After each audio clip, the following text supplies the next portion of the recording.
صرف 5 منٹ کا مدرسہ قرآن و حدیث کی روشنی میں 183واں دن 3 رجب المرجب۔ نمبر 1، اسلامی تاریخ۔ حضرت عمر رضی اللہ عنہ کا اسلام لانا۔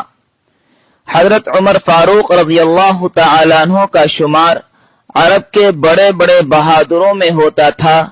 اسلام قبول کرنے سے پہلے حضرت عمر رضی اللہ عنہ مسلمانوں کے سخت دشمن تھے اور رسول اللہ صلی اللہ علیہ وسلم کے قتل کی فکر میں رہتے تھے۔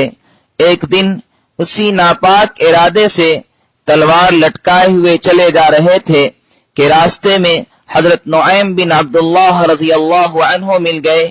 انہوں نے پوچھا کہ عمر کہاں جا رہے ہو؟ کہنے لگے کہ محمد کو قتل کرنے۔ نعوذ باللہ۔ انہوں نے کہا کہ پہلے اپنے گھر کی تو خبر لے، تیری بہن اور بہنوئی دونوں مسلمان ہو چکے ہیں۔ یہ سننا تھا کہ حضرت عمر رضی اللہ عنہ غصہ سے بھر گئے اور سیدھے بہن کے گھر گئے اور دونوں کو خوب مارا، یہاں تک کہ بہن خون سے لہو لہان ہو گئی۔ اس مار پیٹ کے بعد جب عمر رضی اللہ عنہ کا غصہ ٹھنڈا ہوا تو انہوں نے کہا کہ مجھے وہ صحیفہ دکھاؤ جو تم لوگ پڑھ رہے تھے۔ بہن نے کہا تم ناپاک ہو، غسل کیے بغیر اس کو ہاتھ نہیں لگا سکتے۔ لہذا انہوں نے غسل کیا اور بہن سے قرآن لے کر پڑھنا شروع کیا۔ قرآن پڑھتے ہی ان کی حالت بدل گئی، فوراً حضور صلی اللہ علیہ وسلم کی خدمت میں حاضر ہوئے اور مسلمان ہو گئے۔ صحابہ کرام رضوان اللہ تعالی علیہم اجمعین کو آپ رضی اللہ عنہ کے اسلام لانے سے بے حد خوشی ہوئی اور اس زور سے اللہ اکبر کا نعرہ بلند کیا کہ سارا مکہ گونج اٹھا۔ نمبر 2، اللہ کی قدرت۔ بال اللہ کی دی ہوئی نعمت ہے۔ بال اللہ تعالیٰ کا دیا ہوا انمول تحفہ ہے۔ اللہ تعالیٰ نے انسان کے سر پر ریشم کی طرح چمکدار اور خوبصورت بال اگائے ہیں جو سردی، گرمی اور دوسری نقصان دہ چیزوں سے سر کی حفاظت کرتے ہیں اور چہرے کی خوبصورتی کو بڑھاتے ہیں۔ اللہ تعالیٰ نے ہمارے جسم کے مناسب جگہوں پر بال اگائے۔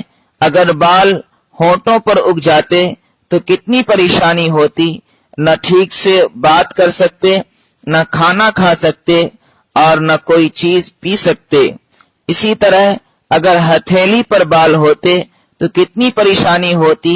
یقیناً ضرورت کے تحت انسان کے جسم پر بال اگانا اور بعض جگہوں پر نہ اگانا اللہ تعالیٰ کی بے مثال قدرت کی نشانی ہے۔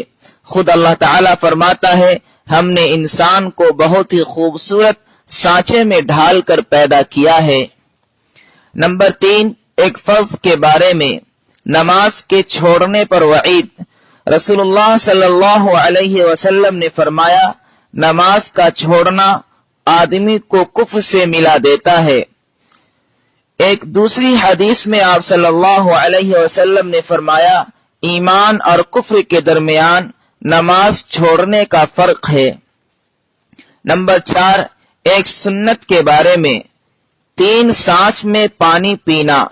حضرت انس رضی اللہ عنہ پانی پینے کے وقت 2 یا 3 سانس لیتے اور فرماتے کہ رسول اللہ صلی اللہ علیہ وسلم بھی 3 مرتبہ سانس لیتے تھے۔ نمبر 5، ایک اہم عمل کی فضیلت۔ بیمار کی عیادت کا ثواب۔ رسول اللہ صلی اللہ علیہ وسلم نے فرمایا جب کوئی مسلمان اچھی طرح وضو کر کے ثواب کی امید سے اپنے بیمار بھائی کو دیکھنے جاتا ہے تو اس شخص اور دوزخ کے درمیان 70 برس کی دوری کر دی جاتی ہے۔ نمبر 6، ایک گناہ کے بارے میں۔ حج فرض ہونے کے باوجود نہ کرنا۔ رسول اللہ صلی اللہ علیہ وسلم نے فرمایا جس آدمی کے پاس سواری اور خرچہ اتنا ہو کہ وہ آرام سے بیت اللہ تک پہنچ سکتا ہو پھر بھی حج نہ کرے تو کوئی فرق نہیں ہے کہ وہ یہودی ہو کر یا پھر نصرانی ہو کر مرے۔ نمبر 7 دنیا کے بارے میں، دنیا آخرت کا ذریعہ ہے۔ رسول اللہ صلی اللہ علیہ وسلم نے فرمایا، دنیا بہت ہی اچھا گھر ہے اس شخص کے لیے جو اس کو آخرت کا ذریعہ بنائے اور اللہ تعالی کو اس کے ذریعے راضی کر لے، اور بہت ہی برا گھر ہے اس شخص کے لیے جس کو آخرت کے کاموں سے روک دے اور اللہ تعالی کو ناراض کر دے۔ نمبر 7 آخرت کے بارے میں، دوزخی کی چیخ و پکار۔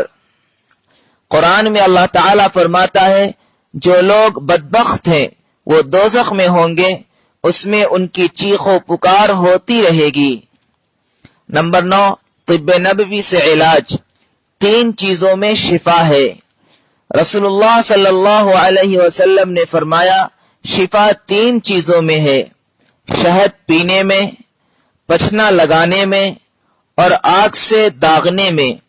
مگر رسول اللہ صلی اللہ علیہ وسلم نے فرمایا، میں اپنی امت کو داغنے سے منع کرتا ہوں، لہذا داغ کر علاج کرنے سے بچنا چاہیے۔ نمبر 10 قرآن کی نصیحت۔ قرآن میں اللہ تعالیٰ فرماتا ہے، اے لوگو اس رب کی عبادت کرتے رہو جس نے تمہیں اور تم سے پہلے لوگوں کو پیدا کیا تاکہ تم پرہیزگار بن جاؤ۔